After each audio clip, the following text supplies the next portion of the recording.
Welcome dear students for the grade 12 economics class of St. Peter's College, Colombo 4 Negombo branch. Today we will be discussing about the different types of profits and the shutting down of a perfectly competitive firm. So in our previous section we have looked at how a perfectly competitive firm should decide the optimum quantity to be produced which maximizes their economic profit. So we have looked at the optimum quantity using two different approaches. One is the total revenue and the total cost approach, and the second one is where the marginal revenue equals the marginal cost approach. So we will be taking the second approach here for the today's section. So here we know the profit is the difference between the total revenue and the total cost, and in that case there are different types of short run profits which the perfectly competitive firm is facing. So for the first one is normal profits, or else we can say zero economic profits, and as you can recall it is the opportunity cost of the entrepreneurship. And second one is the supernormal profits where you have positive economic profits, and the third type is economic losses or else negative economic losses. So let's see the first one. It is the normal profits. As you can recall, the normal profit is where the economic profit becomes zero. So here we know how to find out the optimum output which the firm should produce. Using the MR equals MC, we can find out that. So if we refer to this particular diagram, you can see the marginal revenue curve is here and the marginal cost curve is also here, and the intersection point of those two curves will be taken as the optimum quantity, and that is Q in this particular diagram.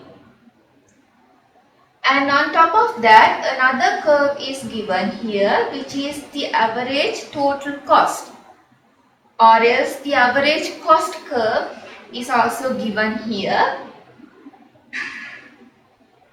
And we can say the normal profits will arise when the total revenue equals total cost, where you have either no profits or no losses, or else zero economic profits, or else it can be termed in another way also, because you know the total the revenue, the behavior of the revenue curves in the perfectly competitive firm. So therefore we can say it like this also, where the average cost equals the price of the firm, because either you take it as price or the average revenue, both are same. So therefore the point when at the optimum quantity where marginal revenue equals marginal cost, if the total cost equals the total revenue, that particular situation will gives you a normal profit. So let's look at that with a numerical example.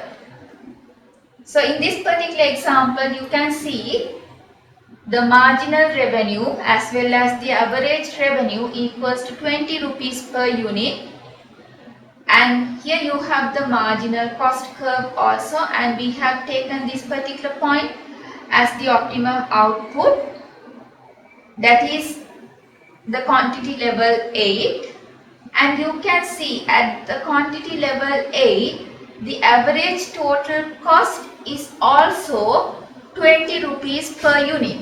So if you can come to the calculation, you can see the total revenue equals to 160 rupees, which is 20 rupees into 8 units, and the average and the total cost equals again to 160 rupees, where again the 20 rupees into 8 units. So the difference between the total revenue and the total cost gives you the profit. So you can see there is zero profits in this particular case. So we can say this particular situation as the firm is earning normal profits. Then the next profit concept is the supernormal profits. So as I said, the supernormal profit is the positive economic profits. So again we have the marginal revenue curve here and the marginal cost curve here, and the intersection point Q is taken as the optimum quantity, and at that particular quantity level you can see the average cost is below the average revenue. So if average cost is below the average revenue, what happened to the total profits? So you can have a positive profit figure in this particular case. So we can decide the firm can earn supernormal profits when the total revenue is greater than the total cost, or else again when the price is greater than the average total cost of the firm will earn supernormal profits. Again, let's look at this situation with a numerical example. So here in this particular example, we have the marginal revenue curve here and the marginal cost curve here, and the intersection point is taken as quantity level 9, which is the optimum quantity, and at that particular quantity the average revenue will be 25 rupees per unit, but the average cost per unit will only be 20.33 rupees per unit.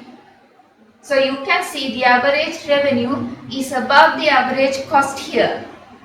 So what happened to the total profits then? So with that information we can calculate the total revenue, and it comes to 225 rupees, which is 25 rupees into 9 units, and here you have the total cost, which is 182.97 rupees, and that is calculated by multiplying 20.33 per unit into 9 units. So the difference between these two gives you a profit of 42.03 rupees. So there is a positive economic profit here, and that is called the supernormal profits. So the condition is when your marginal revenue equals to marginal cost, the average cost should be below the average revenue. Then the third point is short run losses, or else negative economic profits. So the opposite of supernormal profits here. So again, if you look at this diagram, you can see here you have the marginal revenue curve and the marginal cost curve, and the intersection point is taken as the optimum quantity, which is Q, and at that particular quantity level you can see your average revenue curve is here, but the average cost curve is above the average revenue curve.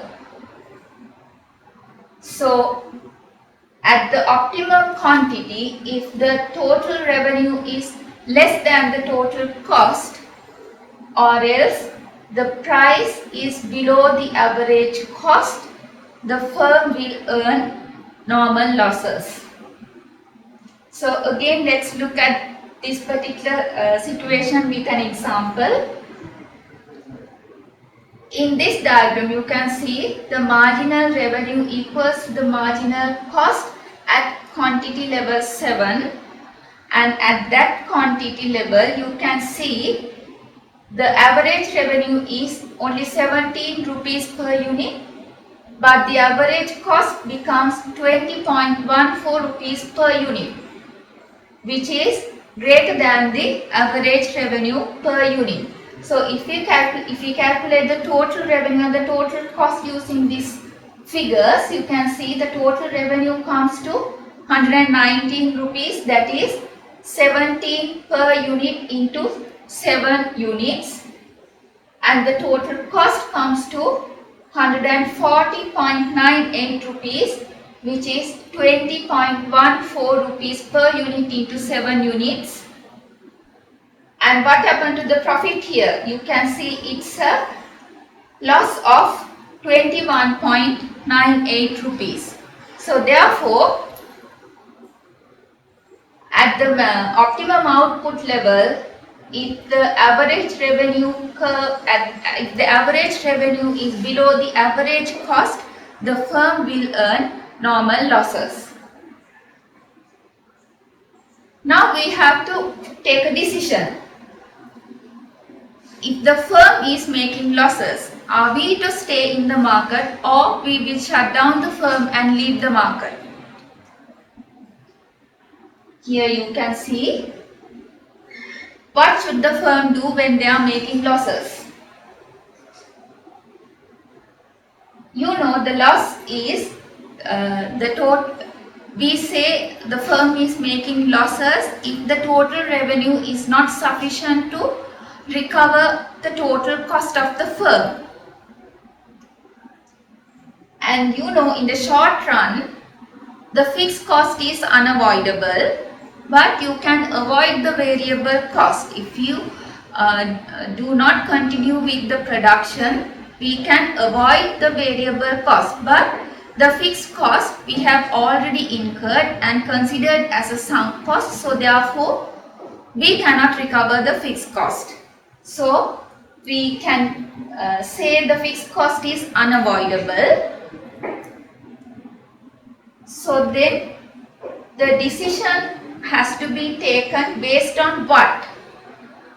So if the firm can at least recover whatever the cost which are avoidable, or else the total variable cost, the firm can decide to continue stay in the market. So here you have the last point talks about how should the firm decide whether to leave the market or stay. If the firm can recover at least the total variable cost, the firm can consider staying in the market. So let's look at that particular saying with an example, with the graph here. So I think you are familiar with these curves which are drawn in this particular graph. Here we have the marginal cost curve, and you can see there are different price levels. That doesn't mean the firm is changing prices, but we are checking if the market offers these different prices, at what price the firm should take that decision to shut down. And here you have the total average cost curve as well as the average variable cost curve. Here the average variable cost curve is given here for us to decide whether we are able to recover the avoidable cost. So as the theory says, if the firm can recover at least the total variable cost, the firm can still stay in the market. So therefore, if the total revenue is enough to cover the total variable cost, the firm can stay. Or else, if the average variable cost equals to the average revenue, at that point firm can decide whether to leave or stay in the market. So this point is indifferent to the firm. But below that, there is no point in staying in that market because the firm is unable to recover at least the variable costs. But above the average variable cost, even though the firm is making losses up to here, up to the point where average cost equals average revenue, still the firm is making losses, but they can recover the total variable cost. So therefore, they have the option to stay in the market with losses even. So here the point is given, the shutdown point is where price or the average revenue equals to the average variable cost of the firm, or else it is the minimum point of the average variable cost curve. So this particular table is built based on the diagram, based on this diagram. So you can see here there are few points marked from A to E. So those points are given in this table. Here again, we can see the point A when price is 0 and point E when price is P4. So here at these different points, what happened to the marginal revenue and the at all these points you can see the marginal cost equals the marginal revenue at different price levels. So all these points are optimum levels for this particular firm at different price levels. So at the optimum level, what happened to the average revenue and the average cost is given here.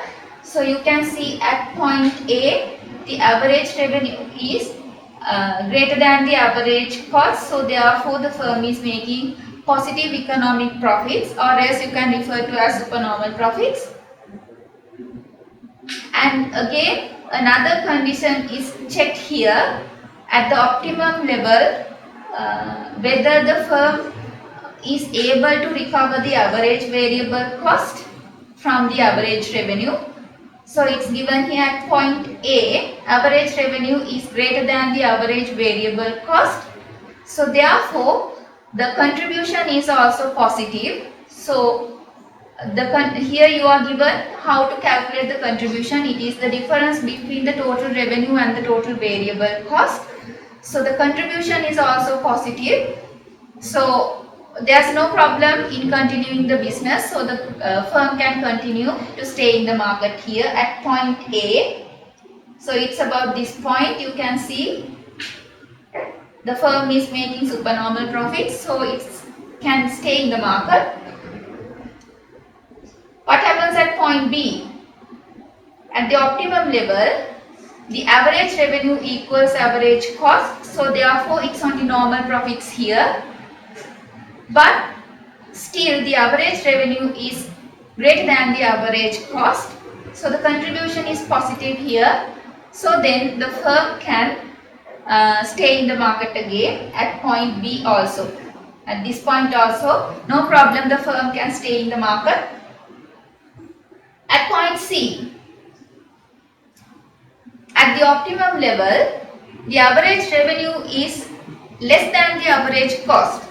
So the firm starts making losses here, but still the contribution is positive because the average revenue is greater than the average variable cost. So yet again, since the contribution is positive, the firm can stay in the market with losses even. It's about this point. As I said, in this particular area the firm is making losses, but still the contribution is positive, so therefore it can stay in the market. Let's go to the point D. again you can see at the optimum level at price 3, the firm is making negative economic profits because the average revenue is less than the average cost. Here, the average revenue equals to the average variable cost. So, therefore, the contribution is neither positive nor negative. It's 0. So, this is the break-even point, or else this is the decision point of the firm to either to stay or leave the market. So, this particular point is considered as the shutdown point. So, it's here, the point where the average variable cost equals the average revenue is taken as the shutdown point of the firm. So, what about the point E then? At the optimum level, when price is P4, the average revenue is less than the average cost. So, therefore, the negative economic profits are there. But also, here you can see the average revenue is less than the average variable cost also. So, therefore, the contribution becomes negative here. The firm will not be able to recover at least their total variable cost. So, therefore, no point in staying in the market in this particular point. So, better to close down and leave the market if they are operating at point E. So, it's this point. The economic profit is negative as well as the contribution is negative at point E.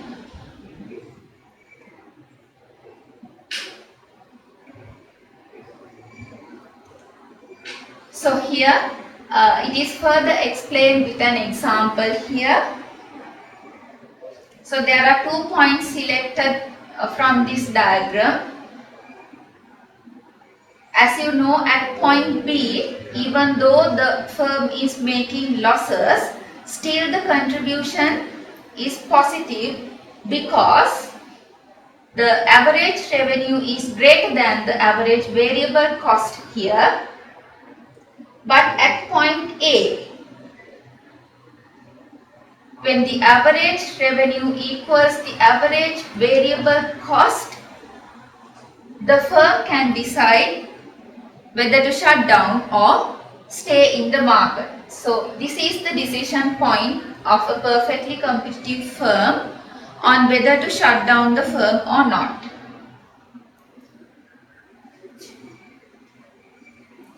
Let's move on to the next section. It talks about the supply curve of a perfectly competitive firm.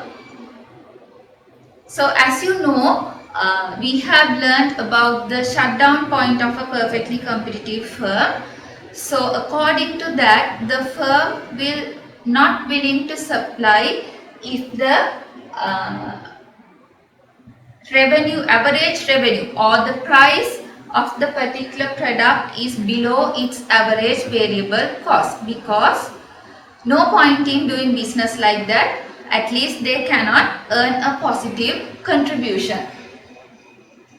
So, therefore, the firms will start supplying at a price which equals to the average variable cost, or else at the minimum point of average cost. So, if you go back here, so you can see the minimum point of average variable cost curve, it intersects with the average revenue curve.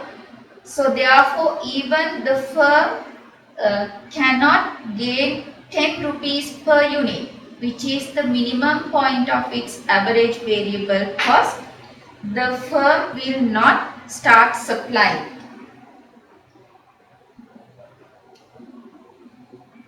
So, thereafter, the supply curve will start increasing and slopes upward following the law of supply.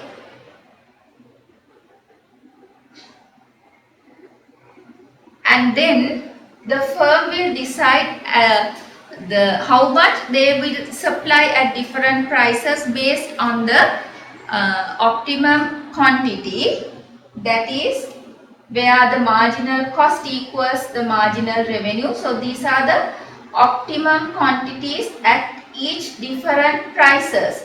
If you take the price 10, the optimum quantity would be 16, because only at 16 units the marginal cost equals to the marginal revenue. When the price is 15 rupees, the optimum quantity comes to 19, because at price 15 the marginal cost equals the marginal revenue at quantity 19, and if the price becomes 20, the optimum quantity will be 22 units, because at price 20 the marginal revenue equals to marginal cost at 22 units. So therefore, the quantity supplied at each price will be the optimum quantity which maximizes the firm's profit. That is the quantities where marginal revenue equals marginal cost. So therefore, the firm's supply curve becomes the upper part of the marginal cost curve, starting from the minimum point of its average variable cost. So it becomes the shutdown point. So therefore, you can see the supply curve starts from the minimum point of its average variable cost and then slopes upward, taking the upper part of the marginal cost curve. So connecting these points, you can derive the firm's supply curve. Then we have the supply curve of a firm, of the industry. So as you know, as you learned in the lesson number 2, the market supply curve is the total of individual supply curves in the firms in that particular market. So we can find out the market supply curve by adding the upper parts of the marginal cost curves of individual firms. So here in this particular firm, the supply curve is this part. So if there are other firms similar to this and have this type of supply curves, if we can horizontally add up these different marginal cost curves of the different firms, we can arrive at the market supply curve.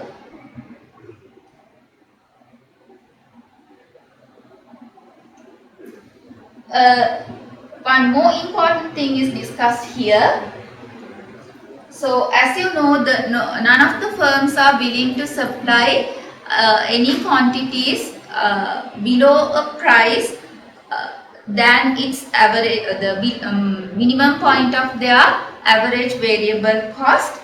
So therefore, up to that point, there may be different firms who are willing to supply different quantities.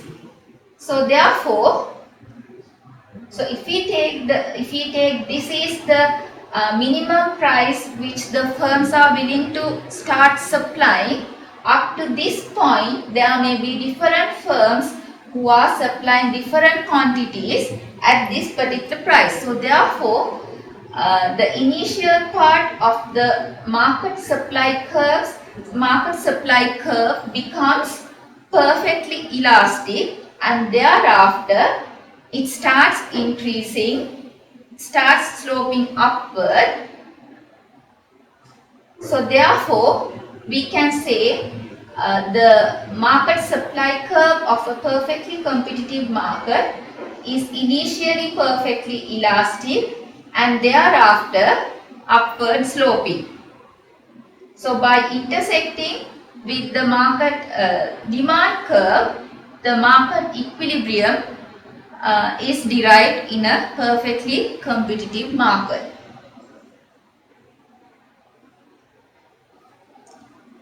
So thank you very much and may God bless you all.